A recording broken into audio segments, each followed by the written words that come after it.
দেখেন গরুর পূজা কিভাবে শুরু হয় পৃথিবীতে প্রথম।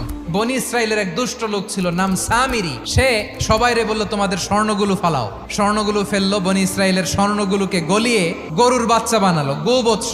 জিব্রাইল আলাইহিস সালাম যে জমিনে এসেছিলেন, ওই ফেরেশতার পায়ের নিচের একটু মাটি সে বুদ্ধি করে প্যাকেটে রেখে দিছিল। স্বর্ণ দিয়ে বানানো গোবৎস গরুর বাচ্চার গায়ে যখন সেই মাটি ছুঁড়ে দেয়া হলো, এখন বাছুরের ভেতর থেকে ভ্যাঁ ভ্যাঁ আওয়াজ আসতেছে। কি আসতেছে? সবাই তো অবাক। সামিরি বলে, আরে তোমরা যে 70 জন দিয়ে মুসা আলাইহিস সালাম রে পাঠাইছো ওইদিকে, এত ঘুরতেছে, আল্লাহরে খুঁজে পায় না। আল্লাহ তো এটার ভিতরে ঢুকছে, নাউজুবিল্লাহ, এটার ভিতরে সেজদা দাও। এই সেজদা দিয়ে গেল। হারুন আলাইহিস সালাম তাদেরকে বুঝালেন, শিরক করো না, আল্লাহরে ভয় করো। শুধু এতটুকুই তিনি বুঝালেন, দাওয়াতি কাজ পালন করলেন, কিন্তু প্রতিরোধ করেন নাই। এই ঘটনা থেকে শিক্ষা কি? শিক্ষা হচ্ছে, আপনি শিরকের আড্ডাখানা দেখলেও বৃহৎ স্বার্থে তাওহীদের দাওয়াত দিবেন, প্রয়োজনে আপনি ঐক্য নষ্ট করবেন না। সুবহানাল্লাহ পড়বেন না?